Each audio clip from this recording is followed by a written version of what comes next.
They are holding the names of FBI supervisors who were involved in this, holding the names of their plants who were spying on Trump, and holding the names of countries who were colluding with Trump. That's the collusion scandal, and it's being covered up right now, and it's only Judicial Watch that's in court right now trying to get the full truth.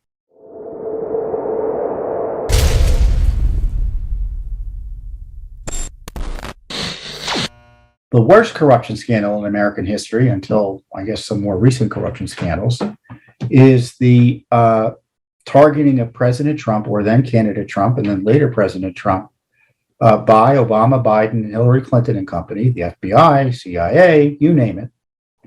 All the president's forces and all the president's men were going after Trump, spying on him. And they all pretended that they had justification for doing so.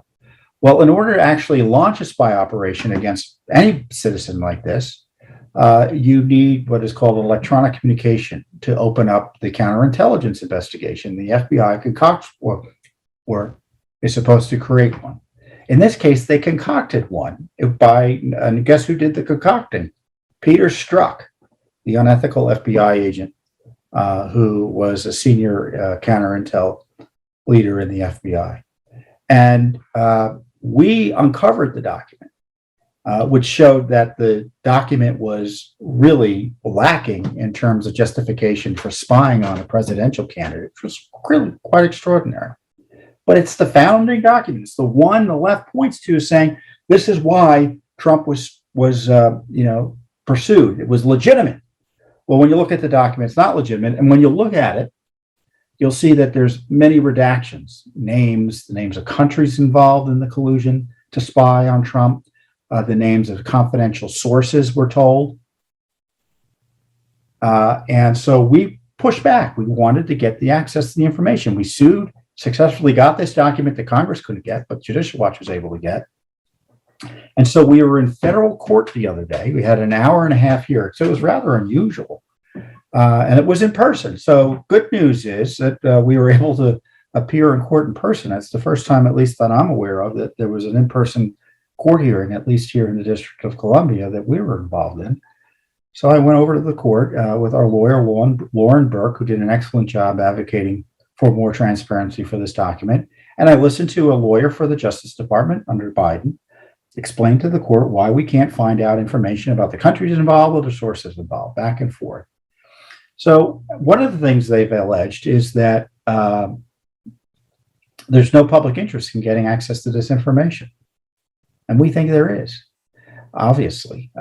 Judicial Watch is the nation's leading public interest legal educational foundation. So we have millions of people that support us and follow our work. That's evidence of public interest, don't you think?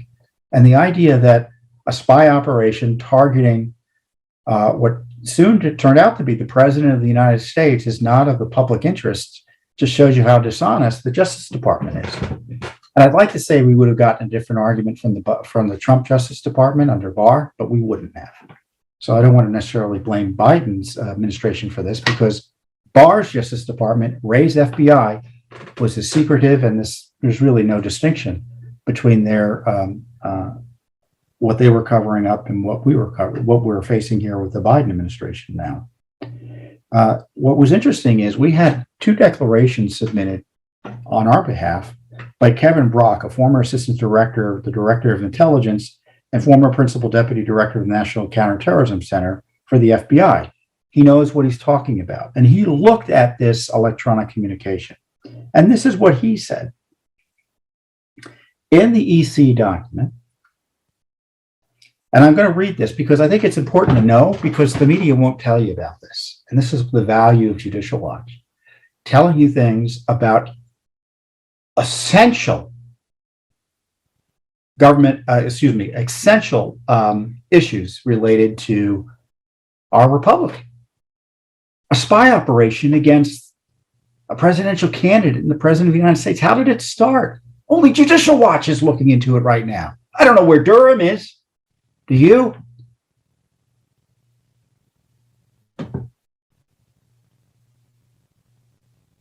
See, now I'm getting angry about this stuff.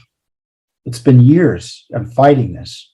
And we're still fighting the Justice Department over this corruption. In the so our witness here, Mr. Brock, writes, in the EC document here, the from line indicates the EC, the electronic communication, and the authorization to begin an investigation as required under FBI policy is from a part of the FBI's counterintelligence division. The contact listed is Peter Strzok. The electronic communication was drafted by Peter Strzok. The electronic communication was approved by Peter Strzok. On the face of the document produced, it appears the electronic communication that initiated a criminal FARA investigation, the Foreign Agents Registration Act, of identified members of the Trump presidential campaign was created by Peter Strzok, approved by Peter Strzok, and sent from Peter Strzok to Peter Strzok. This is not usual procedure. FBI policy prohibits an agent from initiating and approving his or her own case. Such action violates FBI oversight protocols put in place to protect the American people from an FBI agent acting unilaterally. In fact, the electronic communication does not identify any individual by name as a target of the investigation. It does not articulate any factors that address the elements as required by routine elements of law, as required by routine FBI policy and procedure and the Attorney General guidelines, and therefore does not contain sufficient justification for initiating an investigation into a U.S. person. Based on my experience, no reasonable experienced FBI counterintelligence squad supervisor in the field would have approved the electronic communication at issue here as released, which opened the Crossfire Hurricane investigation. The unredacted document released in the unredacted information released in the electronic communication document here offers no legitimate predication justifying the investigation of U.S. persons involved in the presidential campaign or subsequent FISA intercept of a U.S. person. So this is what we're fighting about. They are holding the names of FBI supervisors who were involved in this, holding the names of their plants who were spying on Trump, and holding the names of countries who were colluding with Trump. That's the collusion scandal, and it's being covered up right now, and it's only Judicial Watch that's in court right now trying to get the full truth. I don't know what Durham's been doing, as I said. We'll see if he issues a report or issues any additional indictments. Supposedly he's been finally we've gotten word there's a grand jury in operation taking testimony, but there's no indication any senior officials have been targeted or even questioned as they should have been. So it's Judicial Watch doing this basic work, and it's never going to stop. The illegal spying and targeting of innocent Americans on the wrong side of the political divide is continuing. It continued against Trump. It's continuing now using the pretext of January 6th, the disturbance, the Pelosi totalitarian committee, Star Chamber proceeding. They've begun the process to try to take up the phone records and personal internet data of other members of Congress who are Republican and anyone involved in the 1-6 controversy.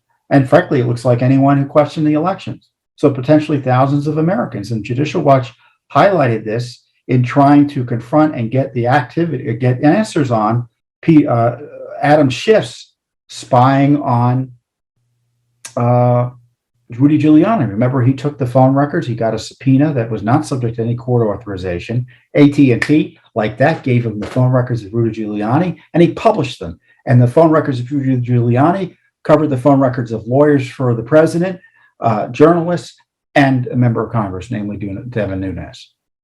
And I've been warning, and Judicial Watch has warned you that what Schiff was doing and what Pelosi were doing was they were asserting an unbridled authority to investigate and subpoena and take any record they want related to any American citizen. And there's nothing we could do about it. And they're doing it again. So it's never been just about Trump. It's been about you. Because Trump isn't enough, because they recognize Trump is a passing figure. He may run for president again. He may be president again. I don't know. It's the movement they don't like. It's the opposition to their regime they don't like. And they will abuse the law. They don't believe in civil liberties. They don't believe in the First Amendment. If they could get away with it, they would jail you. Indeed, some of the 1-6 defendants probably shouldn't be in jail, but they're there for political purpose. purposes.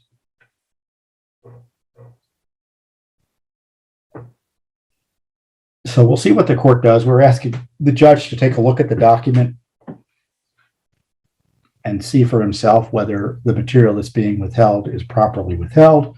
It's only 2 or 3 pages, but we'll see what the court does. But I'm proud that Judicial Watch is in court doing, again, the basic oversight that Congress refuses to do. Obviously, the administration is covering up, and the media has zero interest in figuring it out. They still talk about Watergate like it happened yesterday, but they don't want to talk about what Obama did a few years ago targeting Trump. I mean, I just read in the news today, and I've made this point repeatedly, and I've often observed the left is more interested in attacking and taking down the statues of politicians from 150 and 200 plus years ago, as opposed to asking questions about what politicians still walking around like Obama and Biden did a few years ago or even yesterday. But Judicial Watch doesn't forget. Thanks for tuning in. Be sure to subscribe to our YouTube channel to catch all the latest news from Judicial Watch.